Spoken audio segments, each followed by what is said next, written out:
Hello friends, welcome to my YouTube channel.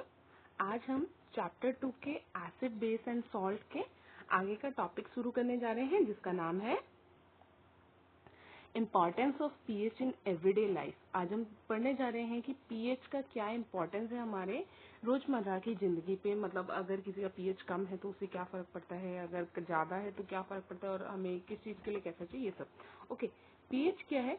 pH, a measure of acidity or alkalinity, is crucial in various aspects of daily life, from our body to the environment. It impacts our digestion, tooth decay, plant growth, and even the effectiveness of the cleaning product. देखो, एक चीज कितनी acid है या कितनी basic है, उसका किस पे, हमारे डाइजेशन पे इम्पैक्ट पड़ता है, हमारे जो दांत सड़ जाते हैं उस पे भी इम्पैक्ट पड़ता है, प्लांट की ग्रोथ पे भी इम्पैक्ट करता है, और बहुत सी क्लीनिंग प्रोडक्ट्स में भी उसका इम्पैक्ट होता है। जैसे कि देखिए ह्यूमन में क्या क्या है इसके पीएच के इफेक्ट देखते हैं। सबसे पहले डाइजेशन में क्या है कि the stomach uses hydrochloric acid to create a high acidic environment, low pH, to activate enzymes like pepsin for protein digestion and kill harmful bacteria। देखो, हमारे पेट में आप सभी को पता होगा कि HCl हाइड्रोक्लोरिक एसिड मिलता है, जो कि क्या है, बहुत स्ट्रॉन्ग एसिड है। पीएच उसका बहुत लो होता है। वो क्या करता है, एक्टिवेट किस लिए यूज होता है, एक्टिवेट किसको करता है, एंजाइम्स को, जो क्या करता है, प्रोटीन डाइजेशन में हेल्प करता है, जो कि क्या है, पैप्सिन है हमारा, और हार्मफुल बैक्टीरिया को भी वो मारता है। उसके साथ साथ टीके में कैसे हमारा पीएच का काम होता है। देखो, when the pH in the mouth drops below 5.5, तो क्या होता है, टूथ एनिमल क्या है, जो आपका व्हाइट वाला पार्ट होता है वो क्या होता है, कोरोड, उस पे क्या हो सकते हैं, अब जो कहते हैं ना जर्म्स लग जाते हैं, दांत सड़ जाते हैं, वो इसी की वजह से। अगर आप खाना खा के मुंह नहीं धोएंगे, खाना उसमें बचेगा, खाना बचने के कारण वहां पे जर्म्स अटैक करने लगते हैं, जिससे वो वहां का पीएच क्या करते हैं, लोअर करते हैं, और जिससे आपके दांतों में क्या हो सकता है, टूथ डिके हो सकता है। इसके अलावा और क्या है, हमारा ओवरऑल हेल्थ पे क्या इफेक्ट पड़ता है, the body maintains a specific pH range for optimal cellular function and imbalances can lead to various health issues. देखो, आपकी बॉडी का भी एक पीएच होता है, उससे ऊपर या नीचे होने की वजह से आपको बहुत सारे इश्यूज हो सकते हैं, जैसे आपको स्किन इश्यूज हो सकते हैं और भी रिलेटेड इश्यूज हो सकते हैं। देखो, नेक्स्ट हमारा टॉपिक क्या है, एग्रीकल्चर पे इसका क्या फर्क पड़ता है। देखो, सॉइल का पीएच, देखो सॉइल का पीएच एक परफेक्ट होना चाहिए, जितने पे पेड़ उग सकता है, उससे कम या उससे ज्यादा होने पे आपके पेड़ उस सॉइल में नहीं उगेंगे। इसलिए किसी भी जगह आप फार्मिंग कर रहे हैं, उससे पहले आप अगर पीएच चेक करा ले तो बेटर होता है। क्या है, soil pH affect the availability of nutrient for plant growth. Most plants thrive is slightly acidic to neutral soil. That is pH 6 to 7. Farmer often test and adjust soil pH to ensure healthy crop yields. देखो, आपका plant grow करेगा कैसे, वो nutrients की availability को पाएगा, वो सब आपके पीएच पे डिपेंड करता है। पीएच जस्ट आपका 6 से 7 रहना चाहिए, उससे ज्यादा या कम आपका क्या करेगा, पेड़ को उगने नहीं देगा। अगर पेड़ उगेगा नहीं तो आपका एग्रीकल्चर खराब होगा। तो इसीलिए फार्मर्स क्या करते हैं, एग्रीकल्चर करने से पहले, अपना खेती करने से पहले वो जो सॉइल का क्या करते हैं, पीएच चेक करा लेते हैं, और उसको उसके हिसाब से लेके आता है, एडजस्ट करते हैं कि जितने पे उनका अच्छा खासा एग्रीकल्चर हो जाए। नेक्स्ट है हमारा एनवायरमेंट पे क्या फर्क पड़ता है, वाटर क्वालिटी।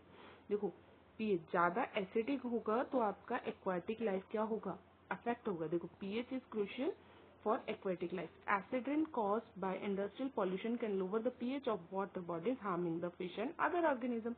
देखो, एक परफेक्ट पीएच रहना चाहिए वाटर बॉडीज का, अगर उससे कम होगा, मतलब एसिड रेन क्या होता है, जिसमें पीएच कम हो जाता है। ऐसी बारिश जिसमें पीएच कम है, ऐसी अगर बारिश हो रही है, वो आपके रिवर वाटर में ही जाके अल्टीमेटली मिलेगा वो पानी।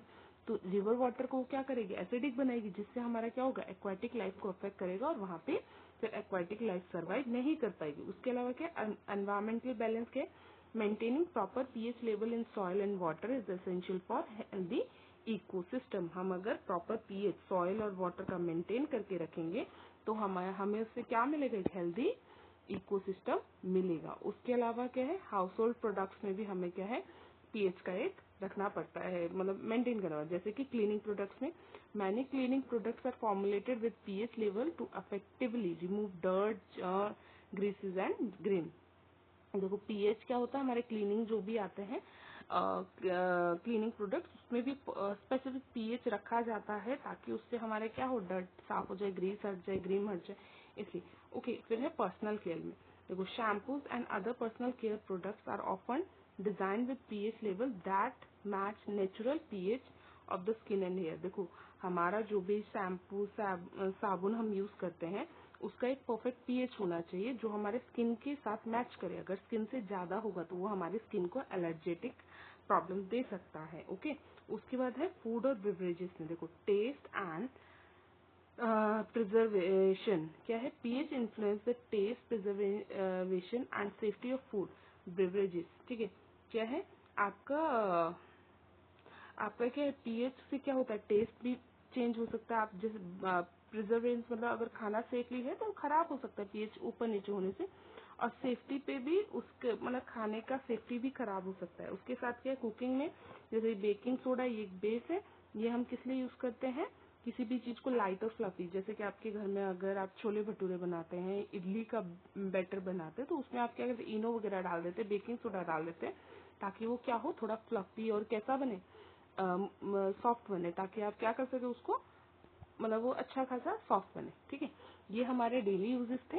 होप आज की क्लास बहुत इजी थी, आपको समझ तो जरूर आई होगी। और इससे पिछले जितने भी पार्ट्स हैं हमारे चैनल के आप प्लेलिस्ट में देख सकते हैं। प्लेलिस्ट में सारे के सारे प्रीवियस टॉपिक्स पढ़े हैं।